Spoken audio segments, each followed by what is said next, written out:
Many faces, many races. I've come through many places, but I never seen a sky so blue.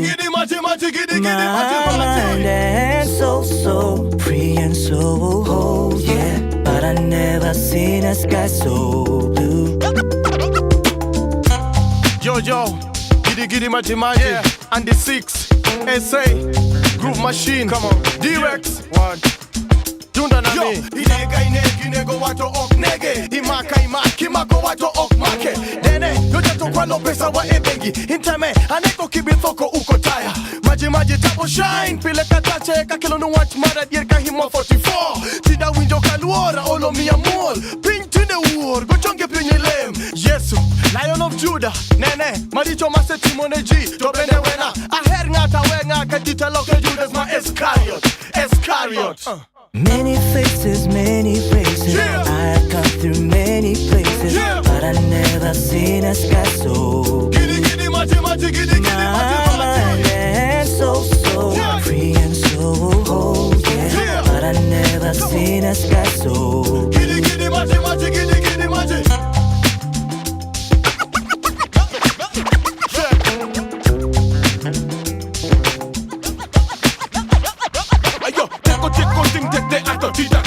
With your pin get your moko, mako misatan. Marakora to wena, me akan. Cheno manya sa en mana, niki kalal. Anginga, tawenga, nena kakachal. Cheno manya sa en mana, niki kalal. Para donje wiya, kaneno gigingiya. Nikata tim nanade, meto donje wiya. Many faces, many faces. I've come through many places, but I never seen a sky so blue. My mind and soul so free and so whole, yeah. But I never seen a sky so blue. Many faces, many faces, yeah. I've come through many places, yeah. But I never seen a sky so giddy maji, my mind and soul so yeah. Free and so whole, yeah. But I never seen a sky so giddy maji. Okay, badala wizi na shika MIC kama 2PSC MC kutoka Kenya jo. Ayo, nani atasema tia tujafika na siku hizi tunasikika Afrika. Nawakilisha, natisha, nabisha left right, yani kulia kushoto, staki msoto. Yani ndiyo maana siku hizi tuna rock out kutoka Cairo yani mpaka Cape Town. Many faces, many faces, yeah. I've come through many places, yeah. But I never seen a sky so giddy maji, my mind and so yeah. Free and so whole, yeah. But I never seen a sky so giddy maji.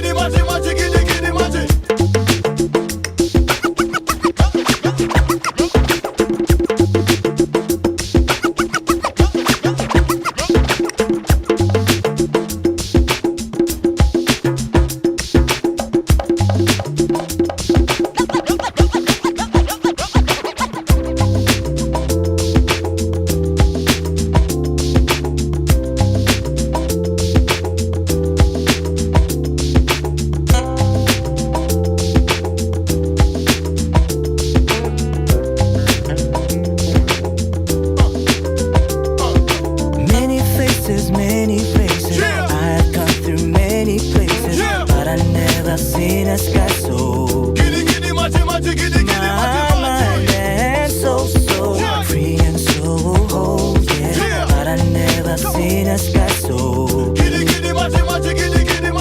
faces, many races, yeah. I've come through many places, yeah. But I never seen a sky so giddy maji, my mind and so yeah. Free and so whole, yeah. But I never seen a sky so blue.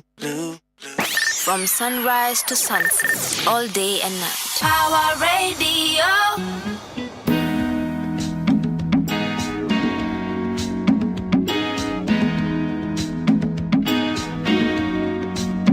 If it makes you move, don't complain, just groove. Alright. If it makes you move, don't complain, just groove. Tail trip will be a legend, please watch me, y'all. Brace on, mula benders, they shout, we ball. G-Shocks from stores, caught me a box of Jaws. Say I'm tripping, but I'm living the life through bars. Not literally, but let's just make believe the grades were weak. Burst your bubble, cause that thought is obsolete. To go up, I'm with shops. Being gone for a minute, had to leave for air. Say my team's unfair, but the dreams are there. Screaming YOLO all day as I freeze my fares. There's no topping, this is bottomless. Think about that as I take a sec to further move the kids and me. No Obama, no mama, I'm a lot younger. Yo mana, we've been pushing this through Africa, making moolah all day like I'm supposed to, y'all.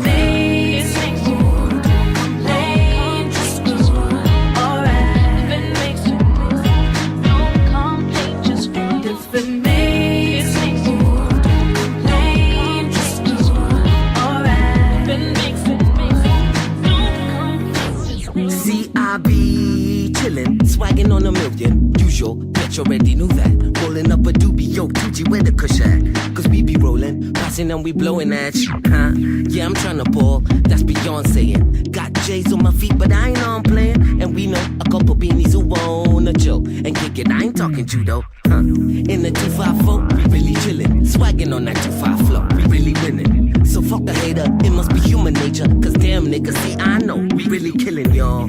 Waste man, tryna prove something. All up in my face, man. What you doing? Nothing. I'm on my Sunday swag, smoking high grade bags. What you know about that? Different makes things alright. Different makes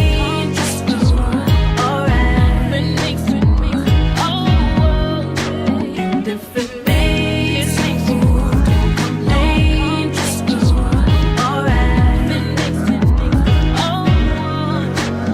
Shopper, man, so smooth in my boat shoes.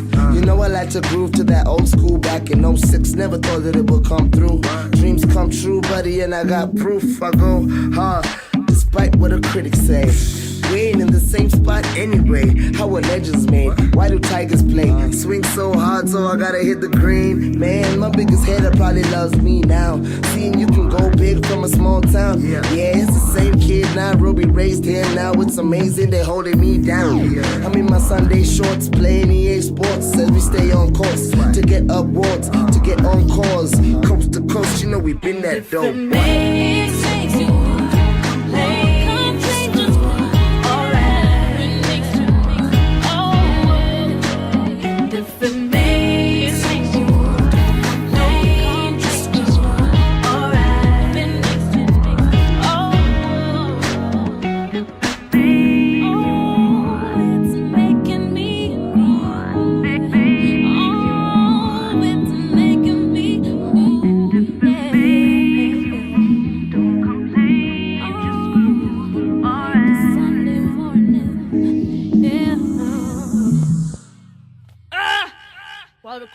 From sunrise to sunset, all day and night. Power Radio.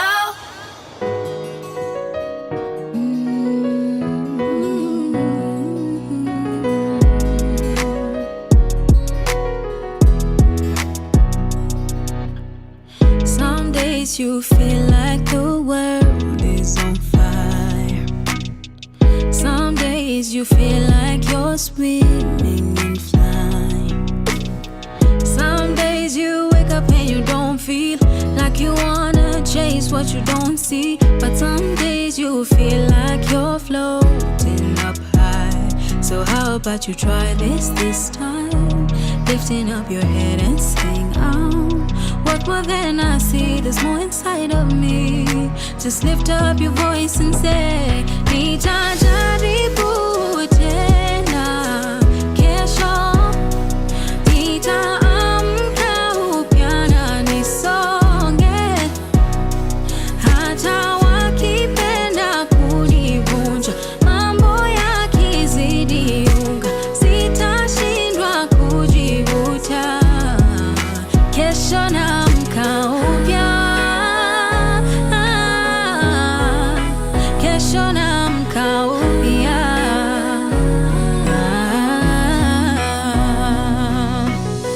Some days I know that you think of surviving, but you sleep and wake up and don't feel like fighting. But there's space in your soul to keep wanting more, to desire to soar.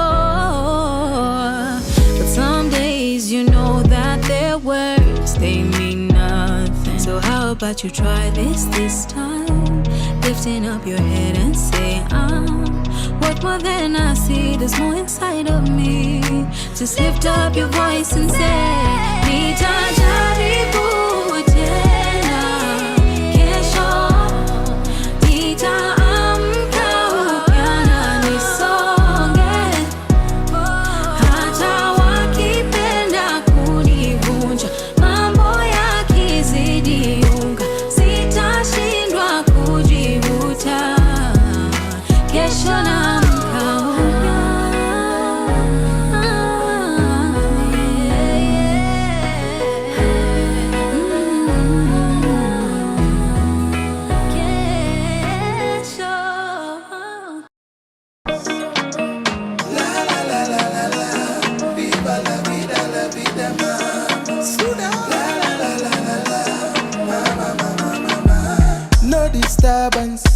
leo ni lazima nile nyama, kisha nimalizie na shada.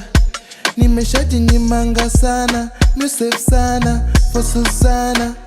You know forever I got my mama. Sitaki madeni ya madrama, natuma za mama na pesa za chama. Akiana ni maisha ya city, tunaishingi 50-50. Utakaribishwa na mwizi ama wajanja na mafisi. Wasichana wa pretty wananipa mwenye kiti, wanaonanga niko fiti, hawezi nieka chini. Viva la vida, la vida, la vida.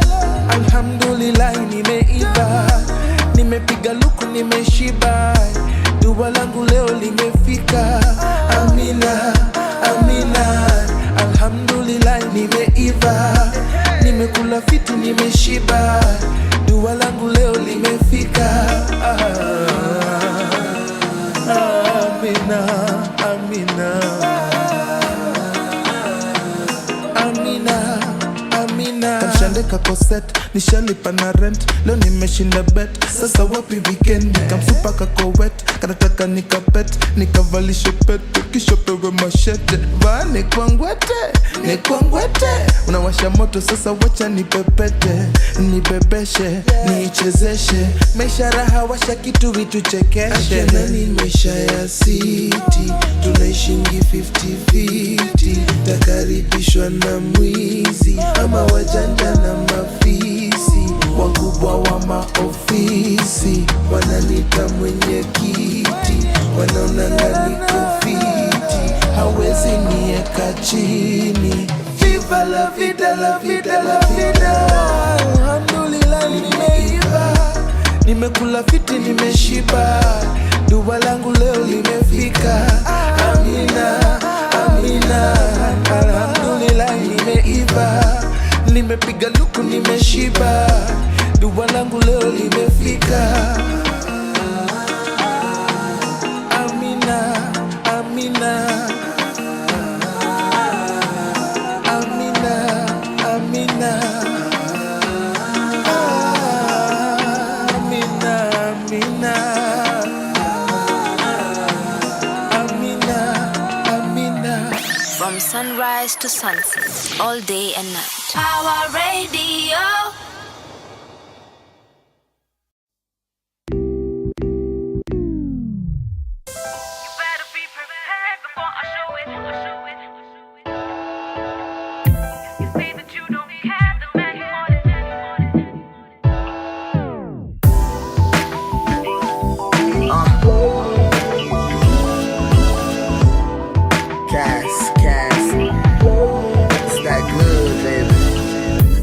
Swag and I roll up and pass a lot. High up like astronauts, tell me girl where you from. See you could be from Mars, angels fall through the stars. You landed in my arms, now I got you in a trance. Okay, let's do this, baby step it like school kids. Blossom up like it's tulips, I'm really feeling your movement. I do this, hard work is my excuse when we don't kick it like we used to. Lois Lane, I'll be your Superman, I'm cockier than Rooster. From another planet, she landed on my galaxy. Never saw it happening, now there's no stopping me. Girl, you are a masterpiece, if opposite it's the track that we make the perfect match and we are ready for action. Cameras are flashing as we walk past them, swagging. It's magic how we manage the path that I was handing, bit outstanding, fantastic. She keep my game deep, Titanic.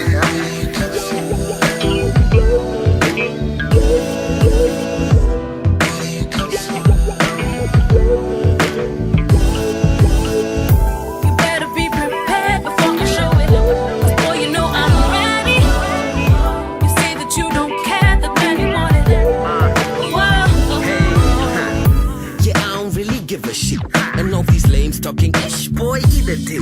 I got my shawty with me, she looking hella sexy. So I ain't really fucking with y'all, celibate. Cause girl, you got me tripping. Really feeling your swagger, you so with it. Oh yeah, she bad. Got all these beanies mad, talking about these fake hoes. You be killing. Okay, she swaggy. Got Louis V on her best. That Fendi, Versace, she just can't get enough. I ain't talking J. Cole, but she heavy. Steady's how we kick it, J's roll, sipping Henny. And yeah, you need it, I got it. That Fendi purse, I bought it. You think these lame boys be affording that? I doubt it. So you just name a time and a place. All I wanna see is that smile on your face. Got a nigga saying.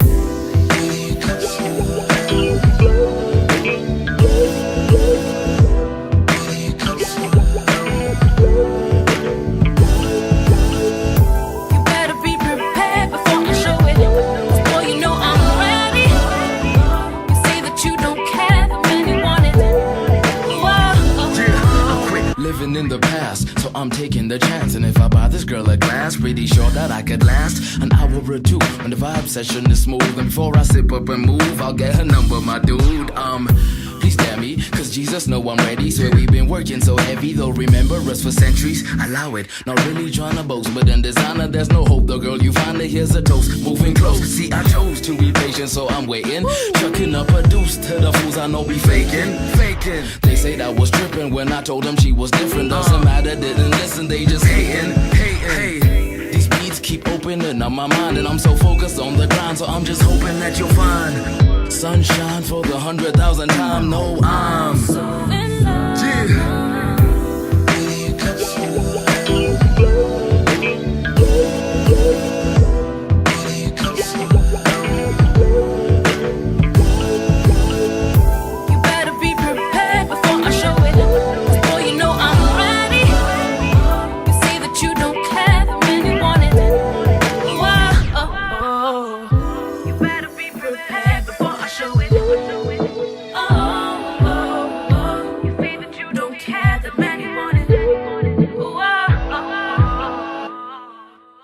From sunrise to sunset, all day and night. Power Radio.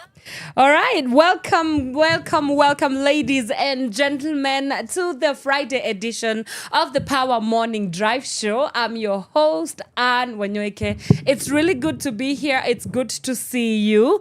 Please let us know where you are tuning in from. The hashtag to use is hashtag Power Morning Drive. You can get us on our social media handles across all platforms. We are PAWA, that's Power Radio. Across all platforms. You can also find us on our website, www.power254.org/Power Radio. Alrighty, it's Friday. I'm pretty excited. The weekend is here. I finally can get some time to rest. But before we just get into the weekend, I know that some people are on their way to work and we need to look at what is happening on the roads this morning. Let me just do a quick traffic update. I start off with the Thika Super Highway. It's looking like an absolute nightmare. It's madness all the way from Survey as you make your way towards town. Limuru Road is also looking very busy this morning. This bumper to bumper thing starts building up as you make your way from the village market down towards the Karura Gate A area. There's also the same situation along Lower Kabete Road. looking the same from Zen Garden down towards the Spring Valley police station. It's also the same situation on the Kiambu Road. As you make your way towards the DCI, it's a little bit of a snarl up there. Looking at Ngong Road this morning, and actually not looking too bad. There's just kidogo snarl up there as you make your way towards the Adams Arcade area, and it soon clears out after that. Langata Road, nothing much to complain about this morning. I can see you guys are in the clear, looking A-okay. Raila Odinga Road is also looking good, nothing much to complain about. There's just a little bit of a snarl up as you make your way towards the Museum Hill roundabout, at the intersection of Ojijo Road as well, so be on the lookout for that. Jogoo Road, kama kawaida, bumper to bumper as you make your way towards Muthurwa as well. Let me see what's happening on the other side. Embakasi, as you make your way from the Feather Estate area down towards Embakasi, just as you spill over the Eastern Bypass, things are looking absolutely chaotic this morning. And as you make your way towards the Cabanas bus station, so be also on the lookout for that. If you can avoid Outer Ring Road this morning also, if you can avoid Jogoo Road still, if you can avoid Mombasa Road, especially as you make your way towards Capital Center, do so. But if you're already there, no, it's too late. You just have to give it a couple of seconds and you will be out of the woods in no time. Alrighty, so today's conversation, we are going to be having an amazing poet. She is Muthoni the Muse, or Esther Muthoni. We are going to be looking at her work in terms of her poetic journey and some of the things that she's been able to do with her poetry as well. So stick around for that conversation. As we get back, we are going to get into some entertainment news. You know how we do it on Friday. It's not the usual newspaper review. Today we are going to be looking at some of the entertainment news or less serious issues that have been happening in Kenya for this week, and then we can get into our conversation a bit later on. So do keep it Power Radio. Now we'll see you in just a moment. Sunrise to sunset, all day and night. Power Radio. Tumekuja kupati DJ hebu weka traki, tukule happy halafu tufungue sakafu, sababu inabamba inashika, wingu la tisa inatufikisha, ukiachilia mahewa manze DJ unatubeba.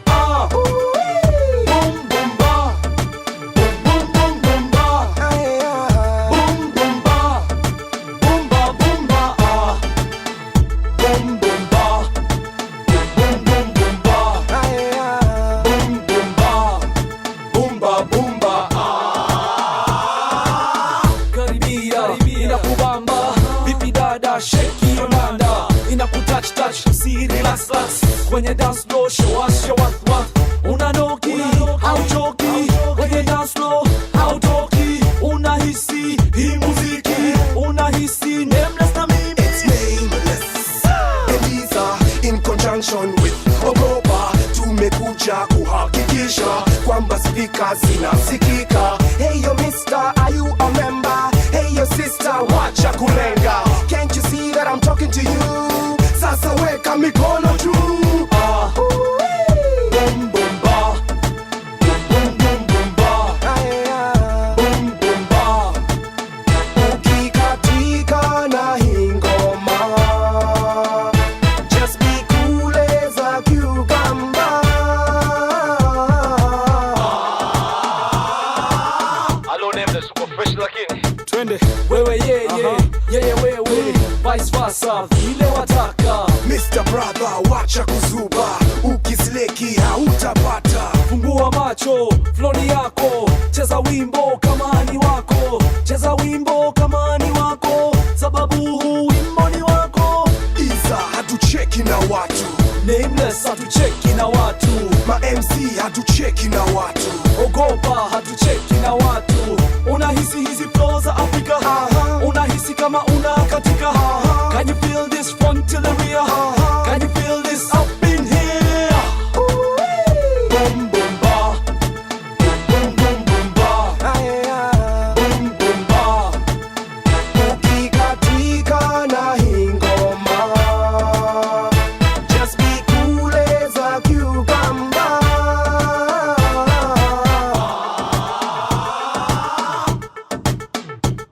na tumekuja kupati. Ambia wenzetu samahani, hawako nasi na tuko nao, basi wametupa mbao. Sababu inabamba inashika, wingu la tisa inatufikisha, ukiachilia mahewa manze DJ unatubeba.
Can I call you baby? Call me baby. Baby, can I get your number maybe? Maybe. Nataka tu juane, nataka tu onane, nataka tu elewane, nataka tu pendane. I see you wanting me, I see you checking me, I see you wanting me, and baby, I think you're fly. I see you watching me, I see you checking me, I see you wanting me, and baby, I can see it in your eyes. I see the sun shining bright, shining bright. When I see your smile, I feel the sunshine. You are my sunshine. Yeah, baby, allow me to drive you crazy. You can drive me crazy. It is meant to be, you can't deny this destiny. You don't have to say it twice, baby, I'll be right there. And it's crazy how you make me feel from across the room, lady. Baby, give me your hand, I'll take you places you ain't never been before. You don't have to say it twice, baby, I'll be right there.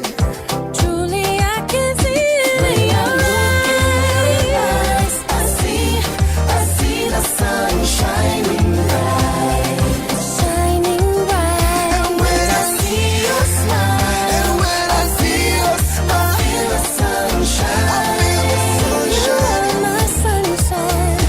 When I look in your eyes, I see the sun shining bright, shining bright. When I see your smile, I feel the sunshine. You are my sunshine. will you be my sunshine? I will be your sunshine. Can you be my sunshine? Yes, I will be your sunshine. Will you be my sunshine? Yes, I will be your sunshine. Can you be my sunshine? I'll be your sunshine. I see the sun shining I see the sun shining bright. When I see your smile, I feel the sunshine. You are my sunshine. When I look in your eyes, I see the sun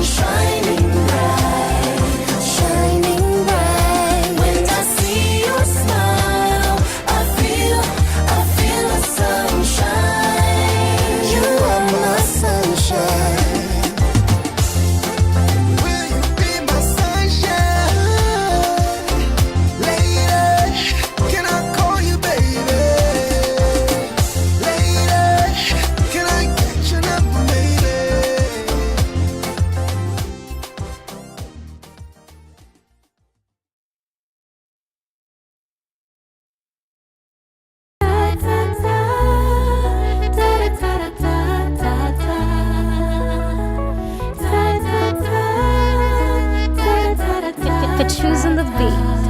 Nitaita umati na wanahabari, tuchapishe hadi kwenye magazeti, wajue ni nimependa kijana mtanashati, ongozwi na hamaki, ashakubalika huku kwetu kwa wazazi, washajua ni nimependa. Hakuna ujuzi anatonipa, sitosheki, najipata narudi, ninamwandalia nampakulia, kwake sina budi, bali kumpenda bila budi, nimetosheka. Bali nimependa,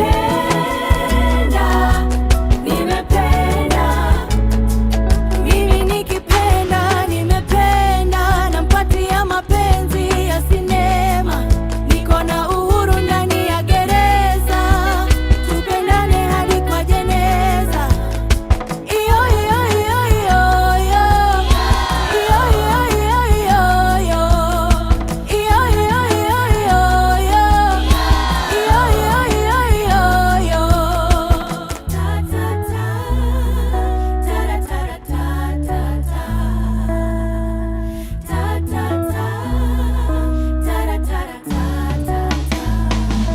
kwa ukurasa wa pili ni yeye ananimiliki, siwezi ngoja firimbi nimwonyeshe jinsi ninavyompenda, Januari to Disemba hadi mwisho wa kalenda, nionyeshe njia, nijue zako nia, tutaenda hadi ngia.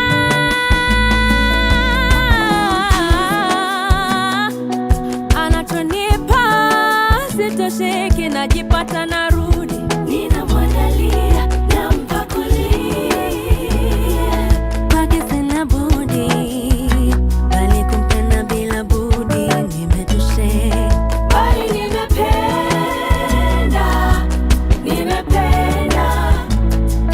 mimi nikipenda, nimependa, nampatia mapenzi ya sinema, niko na uhuru ndani ya gereza, tupendane hadi kwa jeneza. Iyo iyo iyo iyo iyo iyo iyo iyo iyo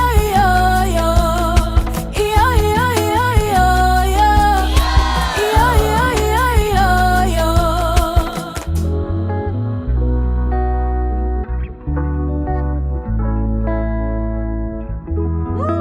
Substation.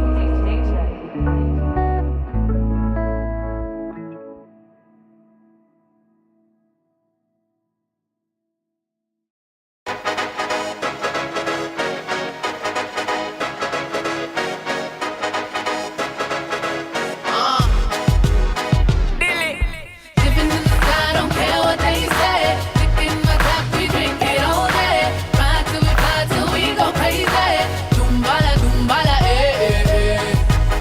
I got nothing to lose. I'm sexy 'cause I choose.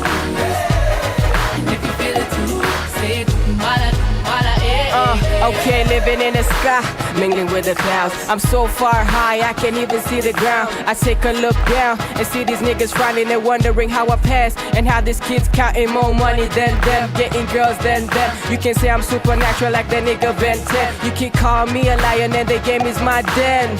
I guess it's my time, ask Big Ben. Youngin' in the game, style so insane. Rap futuristic, computer like brain. I said it once before, ain't here for the fame. I'm just here to make a point so you remember my name. Rap remains an art that I ain't need any brushes, and not many got the gift of golden touches. And that's why I give thanks for what I got, and I know one day I'ma hit the top spot, Jay. Dipping in the sky, don't care what they say. Licking my tap, we drink it all day. Ride till we go crazy. Dumbala, dumbala, eh, eh, eh. I got nothing to lose. I'm sexy 'cause I choose. And if you feel it too, say dumbala, dumbala, eh, eh, eh. Okay, I'm just Just a young kid from the 254. They say you only live once. You ain't gotta tell me more. That's why I get it all day and blow it all night. And I'll be living my life and everything is alright. See me and my girl Sage. We party all night. Posted in a VIP. We shining so bright. All the bottles on me. Put your money all aside. Everything is all free. That's how I just ride. Yeah, so sip some and get high. You can even roll one, relax and just glide. Yeah, or you can get up on the dance floor. Shake some, grab a girl, but I ain't pay for. Look, I don't dance, but I do my thing. I let my girl dance for me instead while a nigga sing. Cause when he leave the club and hop in the bed, it's like a ring. Man, I beat it all night. I turned it to a fiend. Dipping in the sky, don't care what they say. Look in my tap, we drink it all day. Ride till we go crazy. Dumbala, dumbala, I got nothing to lose.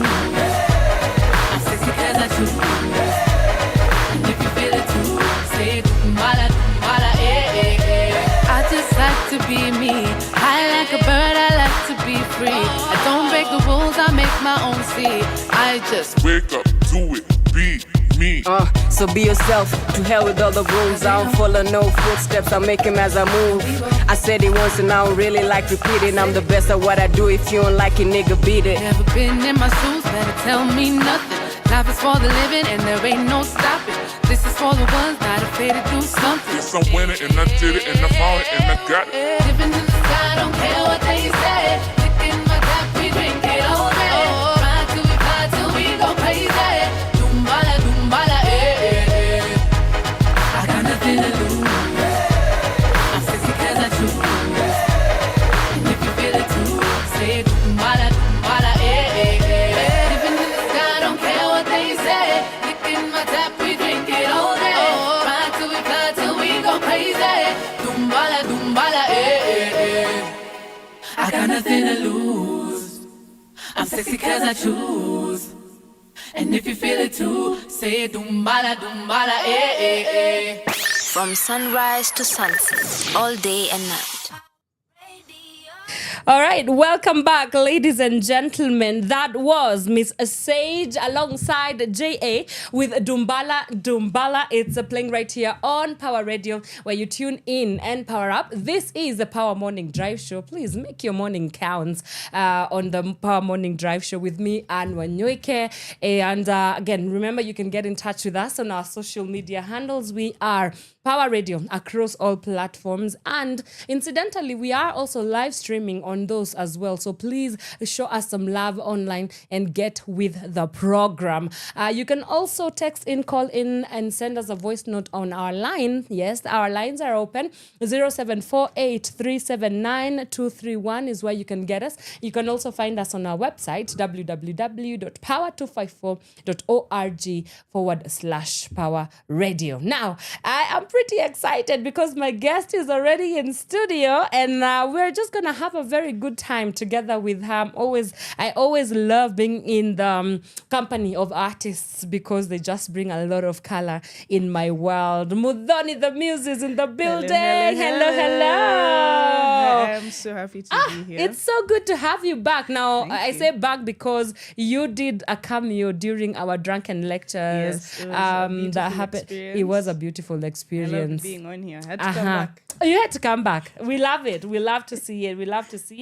But just for a good introduction for the people who might not know who you are, and a little bit about the work that you do as a poet, and you said you're a multifaceted artist. Wow. Yes. Tell us the tea. So I love Esther Muthoni. Yeah. Someone who expresses herself in the most raw way possible. Love it. From style, if you guys watching on the live, you can see. You know what it is. Yeah. You had to show us something. See, the girl is who get it. Yes. And you get it. Yeah. Of course we get it. You get it. Design, graphic design, anything to just put my soul out there. Right. No, we love to see it. We absolutely love to see it. But what inspires your style? Because it's very beautifully done. It comes together so well. If I walked out of the house looking like this, they would think I am a mad woman. But you are you are pulling it off so well. I am a mad woman. Okay. Reclaiming madness. Hallelujah. We love to see it. Yes. My style is influenced by a lot of things. There's some things about myself that just am. I love color. I love patterns and everything. So pushing the boundaries of what I can wear again and again to ensure that I pick specific pieces that work with how I'm feeling today and what I want to showcase. And Right. I love it. To my style. Does your artistry just kind of show up in everything that you do, whether it's fashion, conversations, interactions with people? Yes. Yeah. I love the fact that I'm gifted in many different things. So in terms of there's my style, I do this graphic design, I draw a bit, I sing. From time to time, I might sing something small, we'll see. I do a lot of, so other than fashion, there's also customizing certain things, like this that I got. Yes. Customized a bit the dress that I have on. Right. And all different things to ensure that I branch out and ensure I keep putting myself out there in everywhere I can. Yeah. All in the name of expression. No, this is really cool. So maybe let's just take it way back to where it all began. At what age did you start figuring out that, I'm in love with words and I want the world to be in love with words as I am? This is one of my favorite stories to tell. Please. So the way it started, we have the time. One time when I was in class 3, I used to be in Makini. So I sat down and wrote a piece about a leopard and why it got its spots. So the incidentally you're wearing a leopard.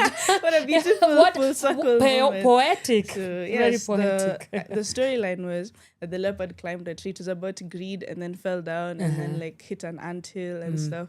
And after having written it, one time a teacher who didn't teach me anything, or I didn't even know the teacher, came up to me while I was on the playground and told me, are you the one who wrote the story about the... And I was like, yeah, it's me. Yeah. It felt great because the school is full of people. My year group was around like 800 in my class or something. Yikes. Like it was like a lot of people. Like 800 in that space. It was a lot of people. And so being able to be singled out for something I've written, knowing that I was a discussion outside of the class among the teachers, them saying, look at what she has written. Wow. To the point where they can recognize me when I'm outside. Are you the one who wrote this? So that was how I fell in love with using words to express to begin with. Then later on, I started working on poetry. So there's a teacher who led me so deeply into learning about different styles of poems, into acrostic poems, which are the ones that whatever you write on this side, it's going to mean something different. The lettering on the side is going to stand for something. So I have a lot in my book. There's learning about poetry is now where I learned about expressing myself and putting my heart there for someone else. That's what I learned with poetry. That's now the specific differences. So having the background of being able to write descriptive work already, and now knowing that the beauty of having your work connect. The first poem I remember writing and really enjoying was about alcoholism and family. And I remember after I wrote it, because it's my story, I didn't understand how deep it was. I didn't see how much I had thrown someone into a different story. It was just me expressing. So getting to see the reactions and people saying, wow, like, you've thrown someone into a whole new reality. And in as much as with poetry, there's some people who, when they're thrown into the new reality, they understand because they've gone through it themselves.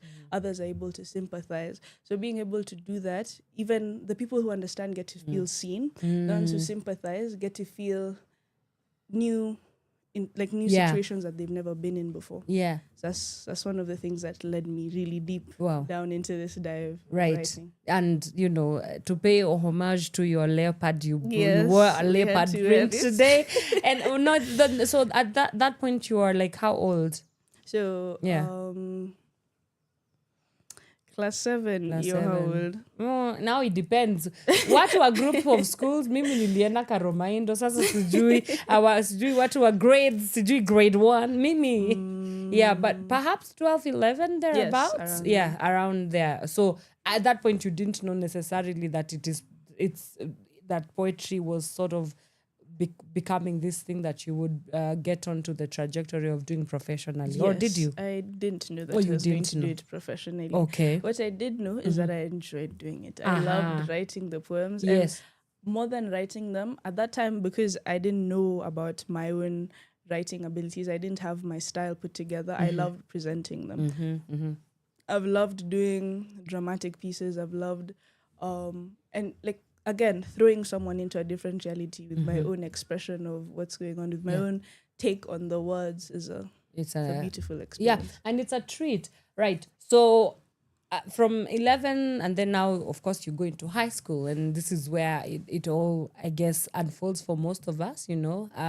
You start having hunches and kind of getting more, I guess, directed towards what you might potentially do with your life for the rest of your life until you decide it's not. So tell us about your high school experience in as far as the poetry. How did your high school experience form you as a poet? Were you the chick who during funkies everybody looks forward to going there because you're going to wow the crowd with an amazing piece? Tell us a little bit about that. You know, my ideas on people's perception. Yeah. I started with, like, one of the things that helped me with my confidence the most is realizing that everyone is going to think about something else. Like, after I've done a presentation on stage, someone will go home and think about food, or in the same second think about what they're going to be doing right after.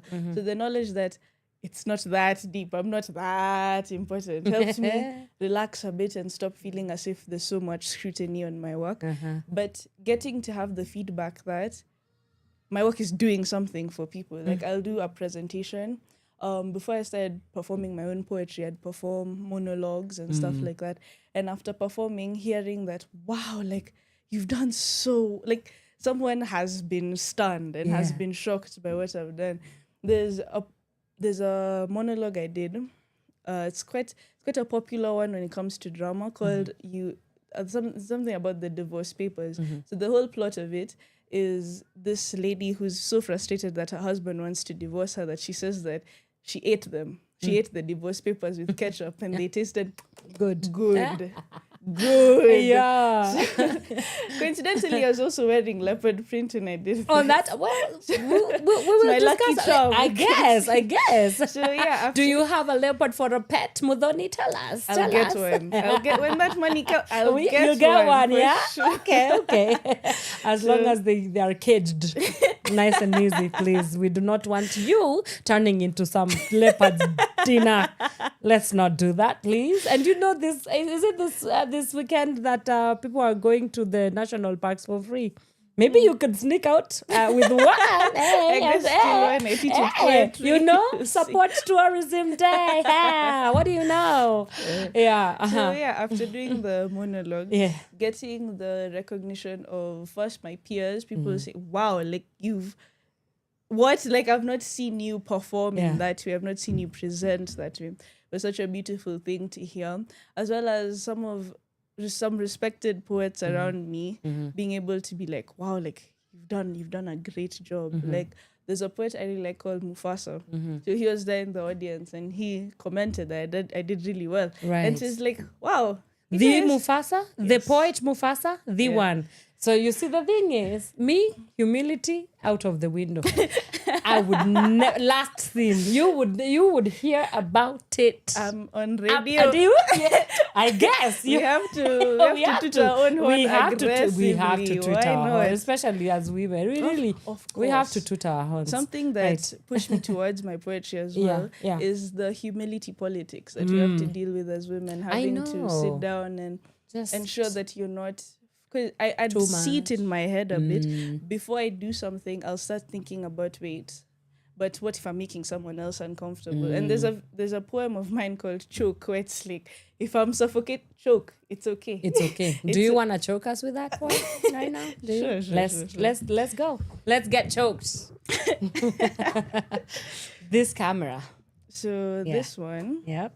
Is one of the acrostic poems. Okay, acrostic. Yes. It's the one you were explaining that some, like it. Yes, so the words on the side. Yeah. are not necessarily the same they spell the words in the Oh, that's what a okay. Yes. Okay. So getting for schooled this here. one, Yeah. yeah. Got it. So Take it away. Choke on Me by Esther Muthoni. Can you handle me? Handle the tsunami of my coursing ambition and approaching passion. Keep safe in the deep crashing of my character. Ebb the tides of what tremendous power I command. Can you really handle me? How can you deal with the running respect owed to me naturally, like the keepsake of salty moisture owed to sand, ever present, a standard and a norm? Only some can swim with the waves needed to weather me, to tame my tide. My sorrows go through those who drown.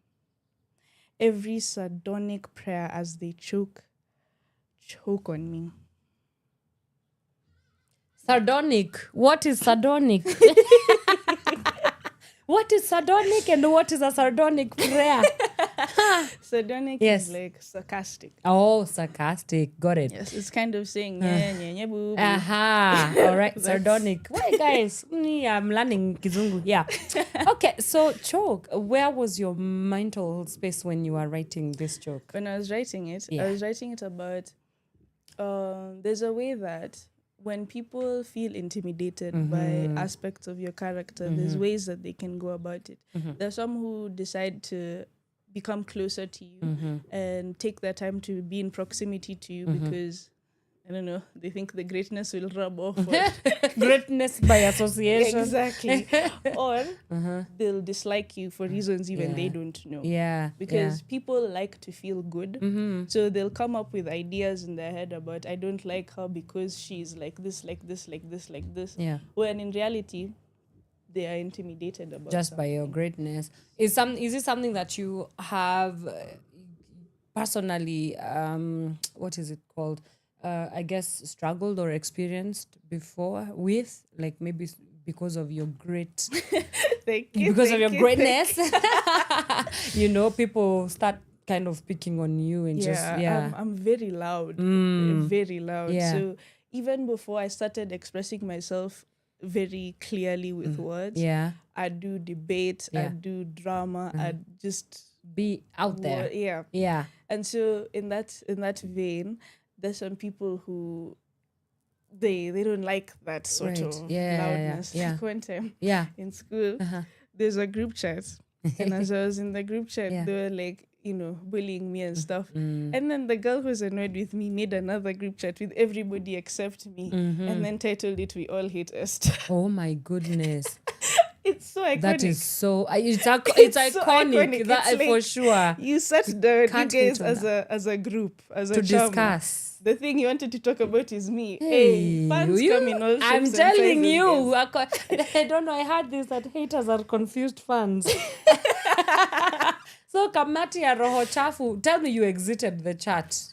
I think I did, or somehow it got resolved. At that time, I was too young to understand why people act the way they do, so that I can create some sort of sympathy or have a way to go about it. I was just like, I was just angry. Yeah. Where are these people who are hating on you now? They're not on Power Radio. We will tell you that much. They are not on radio, and you are here. You are here, thriving, and being yourself. It's crazy work. It's crazy business. It really is. Yeah. And the thing that helped me a lot with my poetry, when I started getting into the poetry scene, I started with the book. I started by putting together the book and publishing it, which was a very risky idea. But the reason why I did it is when you lose someone really close to you, the idea that you only live once, you literally cannot do this again. So you might as well just do everything that's on your bucket list. Get it out as if it's a fart. Then if it's wherever it goes, it will go after that. So after doing that, one of the things that I think in my head before I get into the sort of mindset before I start doing a performance, before I get to a space where I need to network, I'm going to have the confidence of a white man, of a middle-aged white man. Correct. Incompetent white man, yes. to be precise. Very much so. Yes, the audacity they have on them. And the reason why I'd have this, the character I created is called William. Okay. And the reason I had this in my head is because it's necessary. I started realizing as I perform my poems that there's some poets with less specific skill when it comes to when it comes to the verbiage and the metaphors and everything. The skill is less, or even the ability to perform is less, but they push themselves to keep putting themselves out there. They keep going with what they're doing. So if someone who is doing okay can keep going, and I've sat with my content enough to know that I'm doing well, why shouldn't I be even louder? Correct about it. Yeah. Well, I love that. Okay, so well, growing up, were you exposed to a lot of poetry growing up? Are there people in the poetry scene that you found iconic and kind of just inspired by? So growing up, there's my Angelou book that my mom has. Yeah. And I don't think my mom was that into poetry for her to understand that it's a signed book. The amount of money we can get from that is crazy. But the idea Maya Angelou herself signed this book. Yes. Oh, and wow. it's I feel like it's older than me. Yeah. It's in my house somewhere. Must be. And the idea that the idea that words have always been around me. I remember me and my brother reading Doc Diaries and Diary of a Wimpy Kid, going into the idea of the first content I really sat down to read was someone expressing themselves, whether it's a character that they've created to help them do that, but they're also personal. If you look at Diary of a Wimpy Kid, the character himself talks about, like, he's so complex. A lot of times he's very annoying, like he's just, but the way he's written himself, like the character with such depth and with so much of his personality in there. Yeah, that's one of the things that I'd love that I get to emulate in my work. Correct. So then now, past high school, you are now fully, you started performing professionally after high school or before? Or some of the performances I did was while I was in high school. Okay. But now that I've just left. Yeah. Yes. Okay. So we are building, and like we are slowly building towards that. Did you say you published a poetry book? Yes. Did you come with it today? Yes. I came and with where can multiple people? copies. Oh, you did.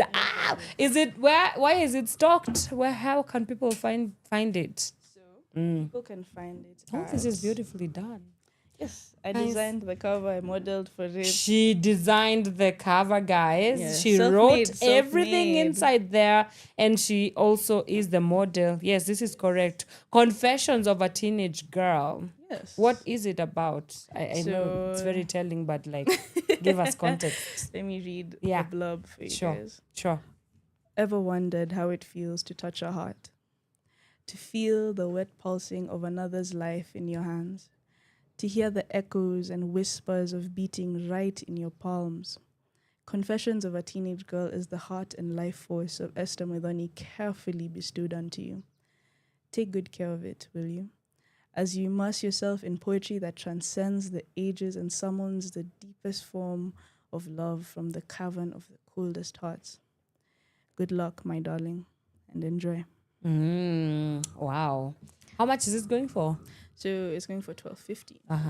$12.50, guys. Get yourself some words. It's at Nuria. Yes, Nuria. Bookstore. Okay. And on my Instagram as well. Okay. At Which Muthoni is the Muse. Muthoni the Muse Instagram. But we will put the details up there. But this is so beautifully done. Talk to us a little bit about the journey of making confessions. I mean, I can tell for sure that this was not just something that you came up with out of the blues. The cover is also a story in itself. Why did you decide this particular design? It almost feels like I am actually staring into an arts exhibition, and I could have many interpretations of it. But you can tell us, like, what story were you trying to tell So through every. the art technique that I used for this was one that I had been building for a very long time. Okay. So the idea of creating complexity by layering photos on top, like doing multiple exposure, layer photos on top of each other, as well as using color editing to make it as expressive as possible. And the whole reason for that was trying to show a multifaceted idea of myself. Right. Using a photo shoot that I took outside in the garden at some point to have that sort of connection to home in the background as well, and also have the ability to express in my own technique, in my own style that I've been building. So one day, I'm a very deeply emotional person. So as I was in the depth of the emotions I was feeling, that you only live once hit my head, and I decided, let me make the cover. After making the cover, let's start filling up the poems inside the book. All right. Let's expand on that thought. You said that you're a very deeply emotional person. And I think everything in culture tells us, don't be too emotional. You are being too emotional. But then here comes Muthoni, who I feel like is a reclamation of your emotions and turning them into your power. So talk to us a little bit about how the interplay between emotions and power, especially in a culture that sort of does not allow mostly women to be emotional beings. And air quotes, There's a quote that says, if you don't make the subconscious conscious, it will direct your life and you'll call it fate. Say that again. If you don't make the subconscious conscious, it will direct your life and you will call it fate. Heavy on a fate. Clock it. That's the clock it. What are the kids doing? It's clock it. Is it this? Clock it. Oh God, I don't want to look so desperate. I am on my way to 40, but hey, clock it. Yeah. TT has an age. Yes, clock. Exactly. Clock it. Yeah. The idea that there's this idea, I don't know, it's one of the most useless marketing stunts I've ever seen in my life, but the idea that logic and emotion don't go together is so silly that it makes me angry, because every single decision you make is based on some emotion that you have, no matter how much you cover the emotion, it's based on it. If you decide you want to be ambitious in your career, the emotion you're chasing is pride. If you decide that you want to save up, the emotion you're chasing is safety. You either act out of love or out of fear.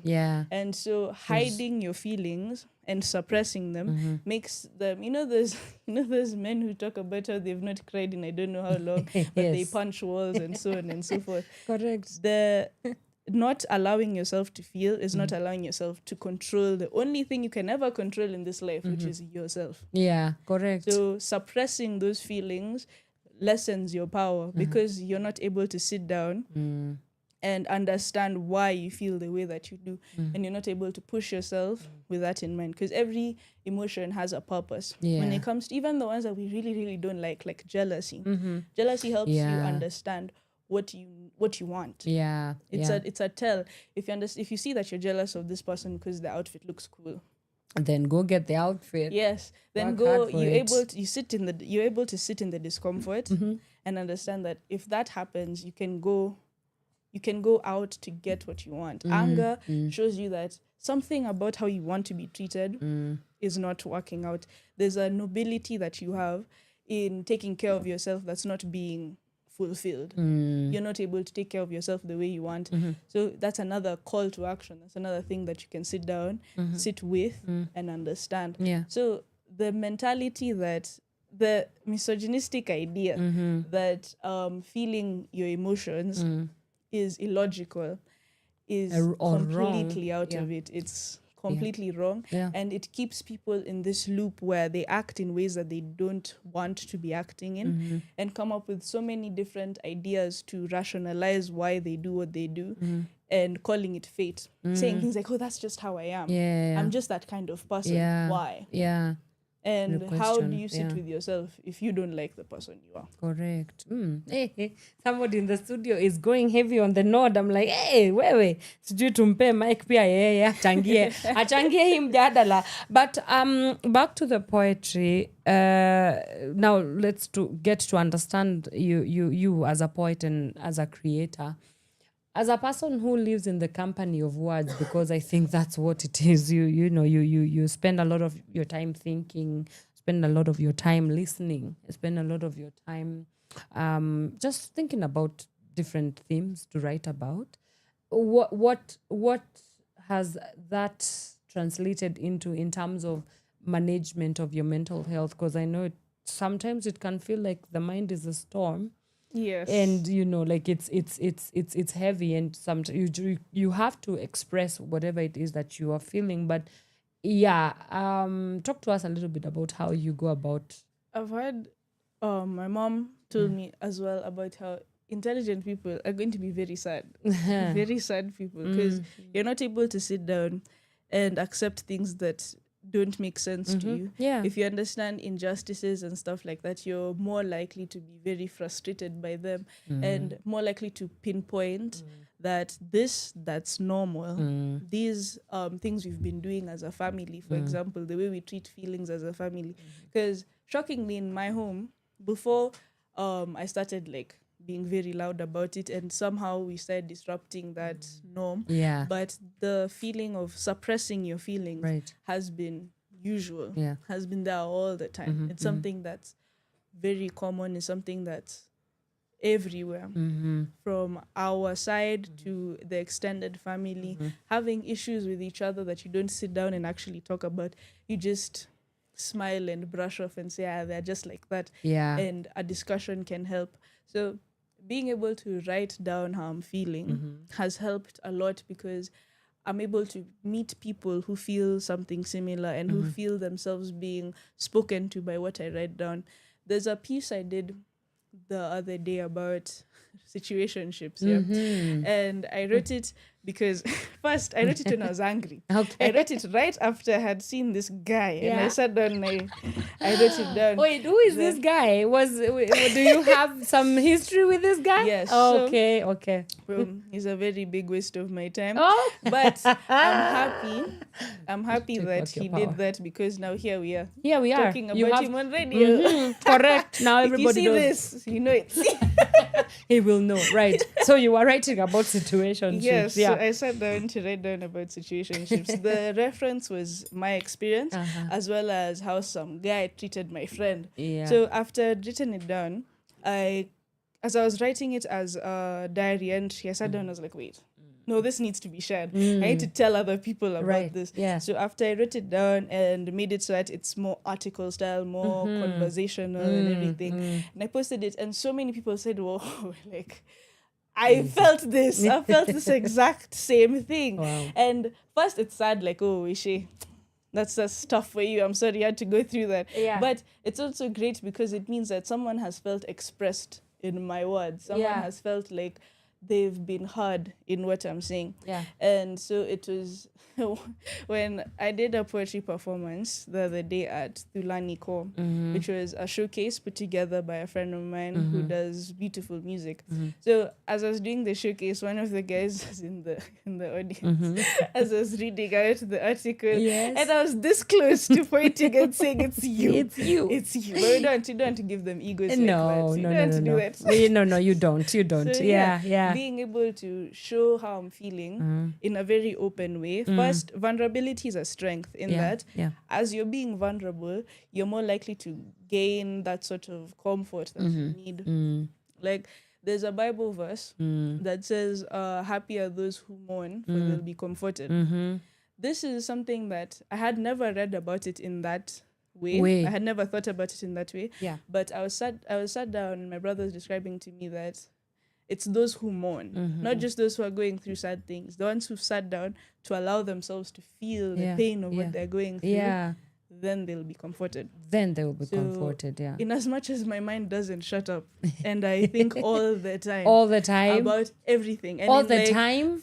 All the time. Dude, all the time? The time. At night, in the morning, you're thinking. Like the internal monologue I have in my head. Even when I start getting into meditation, yes, right? Yes. And as I'm meditating, I'm thinking, okay, I should not be thinking anything right now. But so I'm thinking about how not to think. It's wild. It's all the time. I'm the complete opposite. Can I tell you? There's nothing going on in my head. That is beautiful. Yes, that's so I sleep 15 hours a day straight. Wow. Nothing ever happens in my brain. It feels as if I am like dumb. You're not dumb. I'm not saying I'm dumb, guys. You're so intelligent. The thoughts are everywhere. Literally, I don't understand it. I genuinely do not get people who are always constantly thinking. I don't understand. For me, it's something of wonder. It's a wonder thing. But even as we're on there, how empowering is it for you to give people language to what they are thinking, feeling, wanting to say, but they don't have the words to say it. It's wanting to think, but they're like me who are not thinking a lot of the time. It's my favorite feeling. It's your superpower. I love the ability to be able to reflect someone's own story to them. Even when I'm talking to people on a day-to-day, having a friend describe to me what they're feeling, and I say, okay, you're feeling like this because of this, and it's this that has caused you like therapist? That. Yes. Do they pay you for this work? We'll start. I'll get a rate card. Invoice. Mutumie invoice. Muthoni wewe hawafanyi kazi. I'll get a pay bill. Yes. I'll start. Correct. Because I read your book. They should read your book. Yes, I'll put it all in there. So I love the ability to do that, the ability to pinpoint that this that you're going through is because of this. I have a lot of friends of mine, and the ones that I'm really close to get to do that with me. Because in as much as I can read myself, I'm not seeing myself. There's things about myself I can't find out about until I ask someone else about it. Like, then they're a sounding board. And then they're a sounding board to you. Exactly. Yeah. Like, about my confidence. Yeah. I had been building my confidence over time, but I didn't know it could show. Until I asked friends of mine, or they just tell me that, I love like how you're confident about this. Yeah. I love the way you present yourself. Yeah. And it's getting it from someone who you really care about makes it mean so much more. Because some people, because of their own like intimidation, insecurities, it's not looking good on you. Just drop it. It's not looking good, girl. It's not looking good. It's not looking good. Yeah. So with people who, the thing for I love your confidence is sometimes it's backhanded, because some people might say it because they're trying to like, I could never do that. It could never be me. I wish. That's why you're not doing it. Yes. Because it could never be you. They could learn a thing or two from you. They could. We'll write a self-help book and send it that way. Yes. So the ability to have people really close to me do the same thing that I get to do for them. Yeah. Getting to... Because I love the feeling of reading a piece that has really, really spoken to me. That has made me feel like, wow, this... I hadn't thought of it this way. I'd never seen it like this. Yeah. There's a piece called Request to a Year by Judith Wright that speaks on, it's a description of the questions that she has and how she wants to emulate things from her mother. And so she's asking the year to give that to her. And the ability to read something like that and think, oh, that is beautiful, the way you put that. I had never thought of it as asking the year for something. The idea that you have so much control and so little control at the same time. That you're able to ask what you want out of life while also sitting down to accept what life gives you. And being able to write how I feel in that space of navigating that sense of control and lack of it is something that I love that I get to do out of my poetry. And it's really helped how I think. It's really helped my feelings.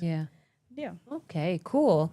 All right, we are going to get into our first break, interlude. We are talking to the beautiful Muthoni, the muse, into her poetry journey and what words mean to her and, her work as a poet. Let's take a quick breather. When we come back, we will have some more conversation about poetry, her poetry to be specific. Keep it Pawa Radio. And if you have any questions for her, please, send them in and we will be sure to answer. I know she will be sure to answer. Yes. All right, keep it tuned. From sunrise to sunset, all day and night. Pawa Radio. Love child on the case. Said you want a man. Said you want a man. Yeah. Oh, yeah. Oh, yeah. Why? Love child records. Said she want a man who be faithful. She don't want a man who be so ungrateful. She don't need a love to be painful. More time for your heart, she be grateful. Why we make me wanna say nakupenda pia, nakupenda pia. You make me wanna say nakupenda pia, nakupenda pia. She don't care about me background story and thing. All she wants in life is oneness and thing. Saying to myself, me want this fine thing. Put me give and check to say the right thing. Listen, girl, let me put a ring on it. Share it to me name, let her make you one call it. Them call me love child, consider me on it. Come in on me tongue, let me show you how me run it. She want a man who be faithful. She don't want a man who be so ungrateful. She don't need a love to be painful. More time for your heart, she be grateful. Why we make me wanna say nakupenda pia, nakupenda pia. You make me wanna say nakupenda pia, nakupenda pia. Why we teach me Swahili? Love in every language, yeah, me want feel it. I mean really, deeply, completely. Diverse class from Kingston straight to Nairobi. Don't wanna be lonely. Oh. This your loving, can't spoil. Oh. Come make we bring forth another love child. Said she want a man who be faithful. She don't want a man who be so ungrateful. She don't need a love to be painful. More time for your heart, she be grateful. Why we make me wanna say nakupenda pia, nakupenda pia. You make me wanna say nakupenda pia, nakupenda pia. Oh, what a ting. The love you give me make me sing. Oh, what a ting. You treat me good, me African king. I'll be a queen from Jamaica. I cook your dinner, teach you patois. And when you're stressed, I'll make it better. I'll rub your head, massage your shoulder. Never met an empress like Khalil. Feel love me one wait pon the rain. Ecstasy she go and get when I strain. Want to give you a little taste of me game. She grind properly when she wine in front of me. Show me that truly she be Jamaican and know a thing. Dirty wine and everything that will come with it. And now me love it when she said she want a man who be faithful. She don't want a man who be so ungrateful. She don't need a love to be painful. More time for your heart, she be grateful. Why we make me wanna say nakupenda pia, nakupenda pia. You make me wanna say nakupenda pia, nakupenda pia. Said she want a man who be faithful. She don't want a man who be so ungrateful. She don't need a love to be painful. More time for your heart, she be grateful. Why we make me wanna say nakupenda pia, nakupenda pia. You make me wanna say nakupenda pia, nakupenda pia.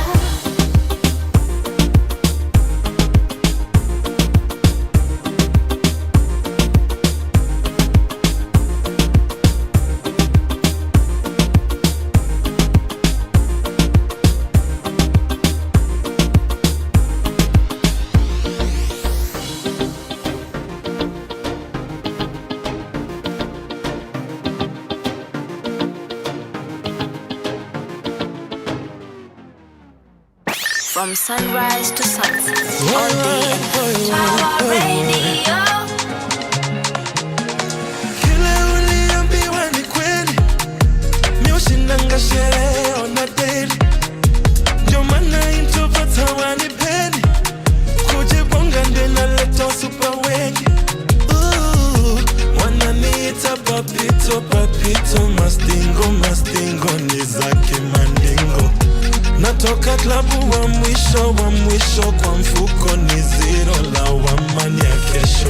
El Capitan, napenda usherati na warembo malisa, Mwili mechoka lakini bado ninagodha. Anarumbosa ni mina washo hana ngodha. Ni demo mmoja na ameomoka. Situko mabitu na tunazoza.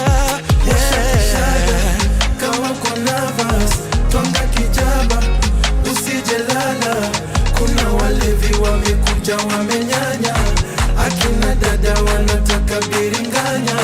Ndio sherehe imeanza, ndio sherehe imeanza. Kwa sherehe utatupata, kwa sherehe utatupata.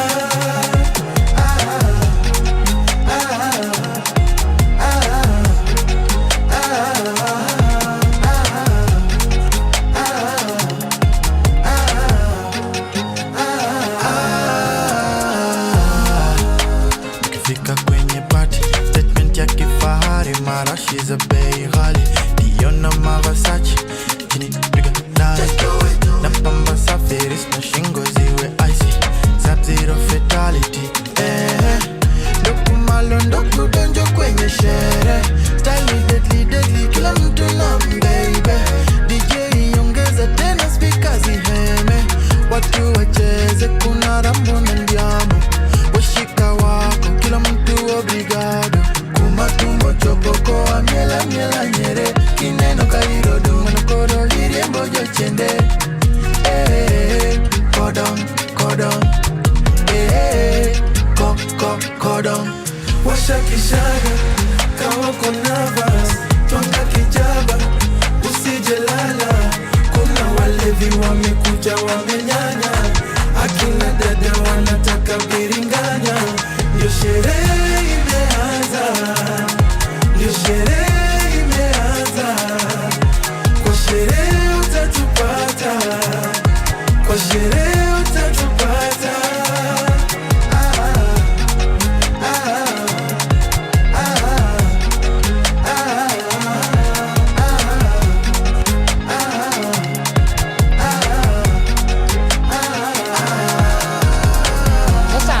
Okay, fine. I have a 100 bob in my pocket. Nataka nikunywa 40 shillings. 60 shillings ni fair. Sasa bless kila utaki. Ideno usula.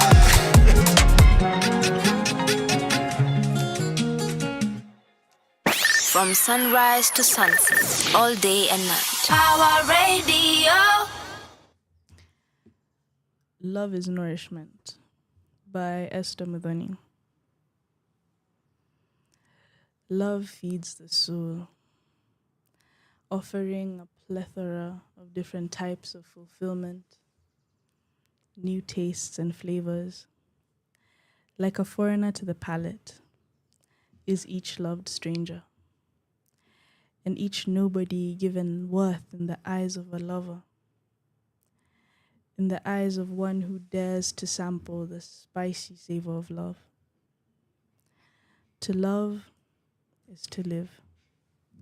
To love is to give an immortal part of yourself to satiate the souls of many. To grant tender joy in a feast of bliss and care, a consumption of passionate compassion. Love feeds my soul, brings a flurry of excitement. I'm my own cupbearer, tasting the wine of people's affection. The thrill that engulfs me as the sweet or bitter liquor grazes my tongue, my heart studies my face, like an apprehensive king, deciding whether to sip the glory of the pristine, deciding whether to love the glory of the living, or to face the starving abyss and deep void of bliss that refusing to love, to feed, dooms us to. Thank you. Oh, wow. Snap. Hey. Unatupeleka majourneys. You're taking us on odysseys here that we were not ready for. What? That was a very intense piece. What was the piece about? So, oddly enough, yeah, the piece was about my friends. Oh. Are they watching? Are your friends watching this morning? Yes. Okay. I hope they are. I'll ensure they are. Okay. Yes. Good. So I was sat down in a lot of my pieces come from the heat of very intense emotion. There's a quote that says write drunk, edit sober. So when you're high on whatever feelings that you're dealing with, you start typing something in the notes app, write something very, very quick. Then now after that is when you can go back and edit like a scientist and specifically pick apart what works, what doesn't, and what complements the entirety of the work. Correct. Are there things that you want to so badly talk about, but you just haven't gotten to talk about them through your poetry?